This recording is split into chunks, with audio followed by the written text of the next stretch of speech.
Hi, guys. This is Tobbe from Nestor, and you're listening to United Rock Nations.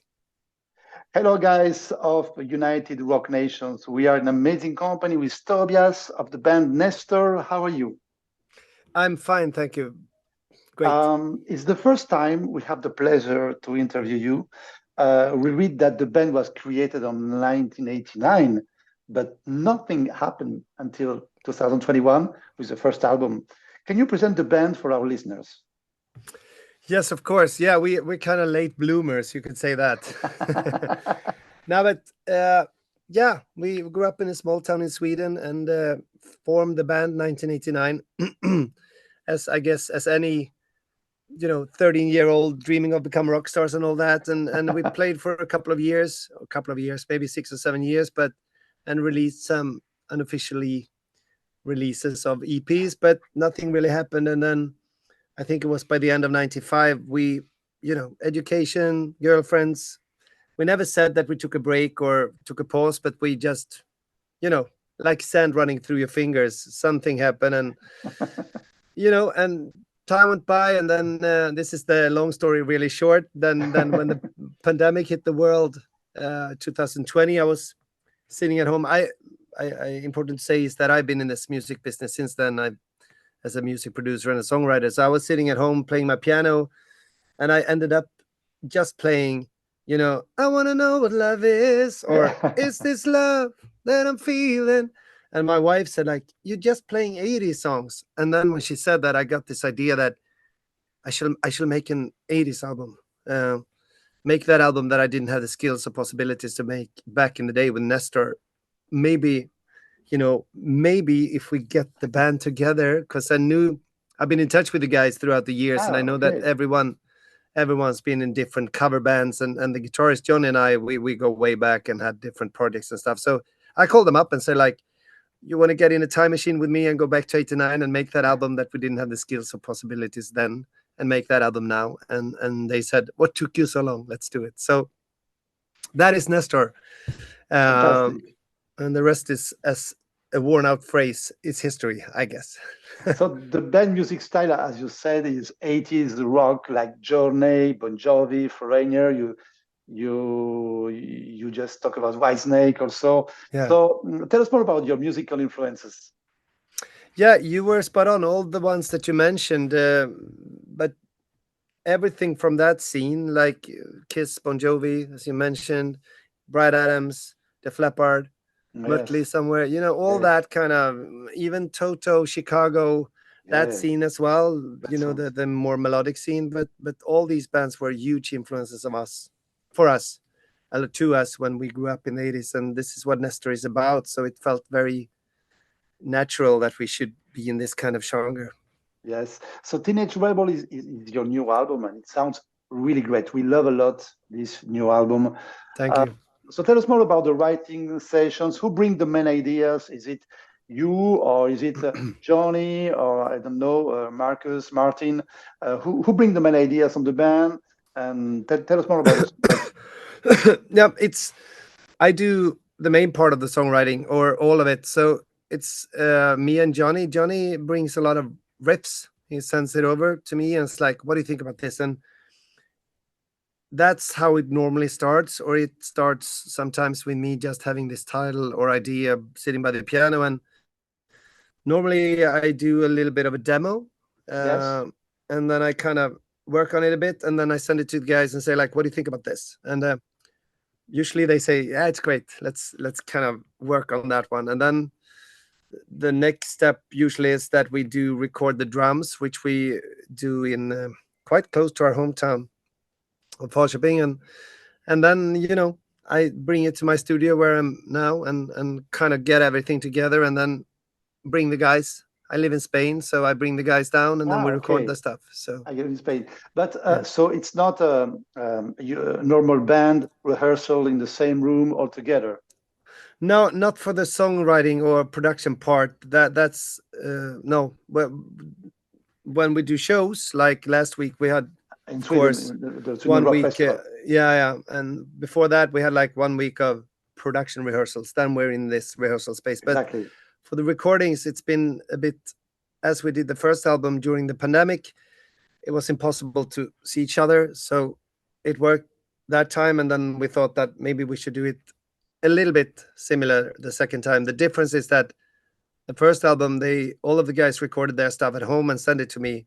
Okay. Now we recorded everything in my studio, even though we did, like, for example, Marcus, the bass player, he was here for 1 week. We did all the basses and the background vocals. The next week, Martin came, we did all the keyboards. I understand. Yeah. And how it was the Sweden Rock Festival? Oh, it was crazy, I have to say. I just spoke to the organizer and he said that it was approximately 35,000 people in front of stage when we Wow. played. So it Wow. was a bit hard to grasp, to be honest. Crazy, but lovely, of course. Yes, of course. So maybe next step, it's the Hellfest in France Yeah. next year. We'd love to. We actually got an offer to go and play there last year, but I think we were, if I'm not mistaken, is Download in France as well? No, not anymore. Not anymore. No, but there must be a Hellfest then. But we couldn't make it because we were playing some other festival, and this year we didn't get the offer. But hopefully next year, we would love to come to France at least. Absolutely. So let's talk about the lyrics of the new songs. I think that you are the main musician that wrote all the lyrics. What are the main topics you like to talk on the song? Well, as Nestor is all about retrospective, nostalgia, I try to write the lyrics, not all of them, but the main part is written through the eyes of an 18-year-old who's like, if you remember, those days when everything was at your feet, so to speak. It was like you had this idea that, I'm going to become a rock star and I'm going to tour the world.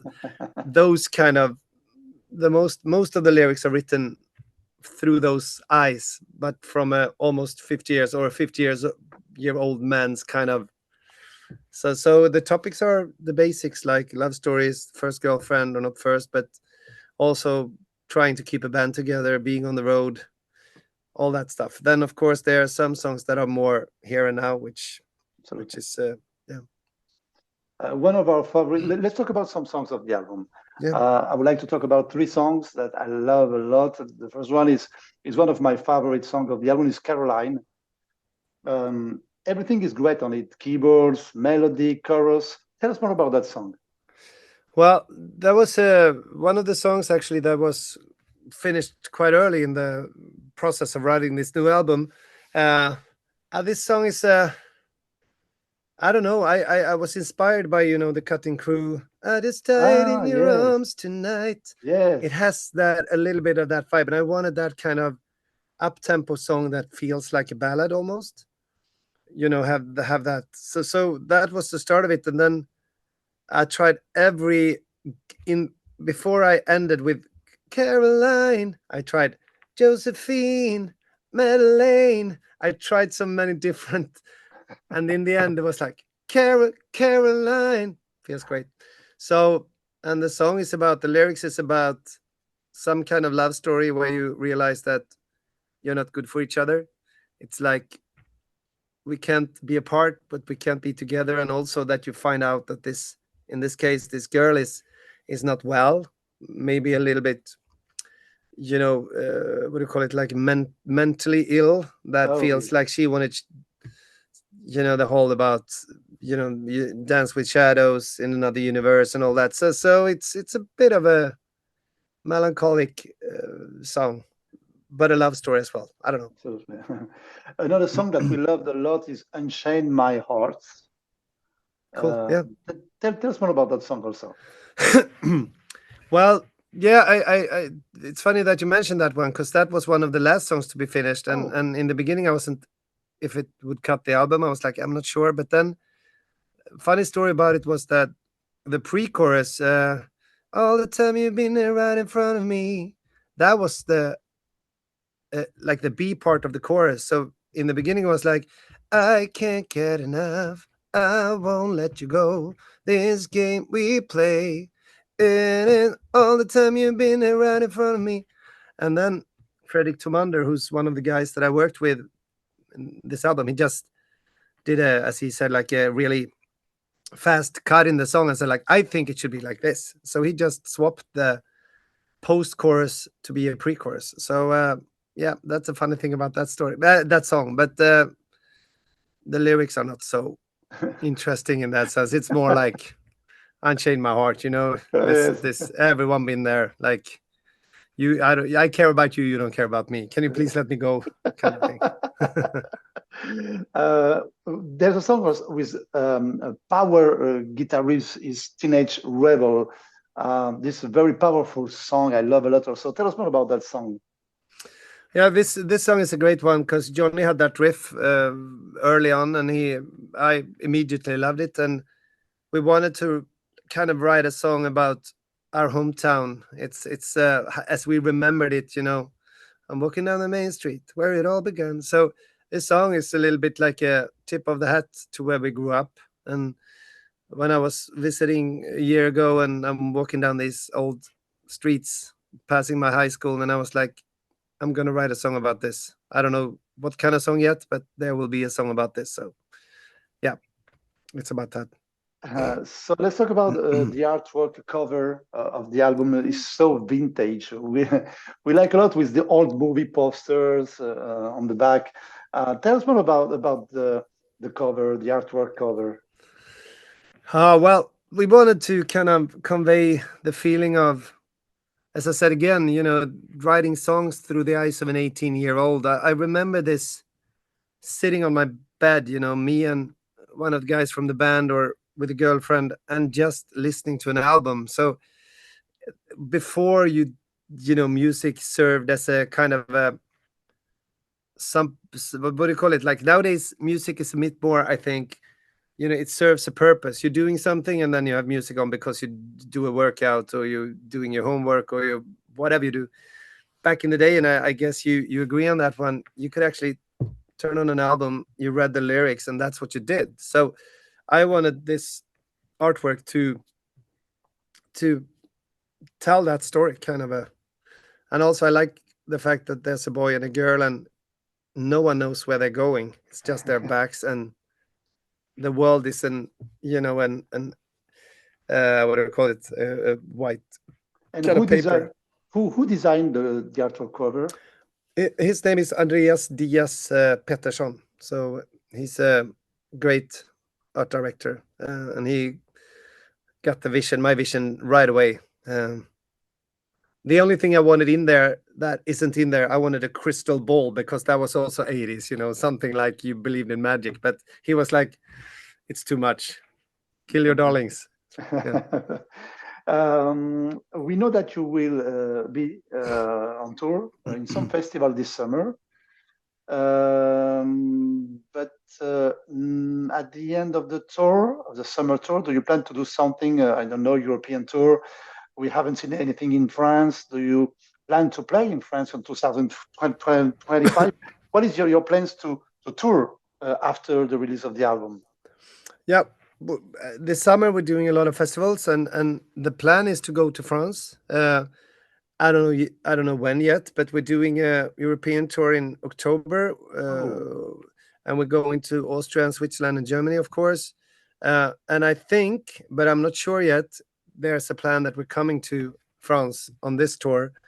So far, there are no festivals booked, but I did another interview for a French magazine the other day. And I said that I promise that we will do whatever we can to come to France because you know, we haven't been there, and we've been to almost every country, you know, around France, but not France. So hopefully soon. so what are the next plans for Nestor? Because it's like a young band, 2021, the first album. So do you plan to continue recording albums and then touring and then the new albums after, or just two albums? Quit. Now it's you know, we just released the second album now, a week back, and I think at the moment I feel like let's work on this one and see. You know, at the moment I feel drained. I don't have any chords. I don't have any. I'm done. But that might change. You know, and I love doing what we're doing, and you know, to get to know these guys that I know all my life, get to know them in this context of being kind of rock stars traveling in the world, it's an amazing journey. So yeah, there might be another album. I'm not sure, but there might be. Fantastic. Yeah. So thank you very much for all these informations about the new album. We love a lot this album, Teenage Rebel, and well, we hope that you can tour also in France to see you live, because I think that the best part of the band is when you are in front of the people and playing live.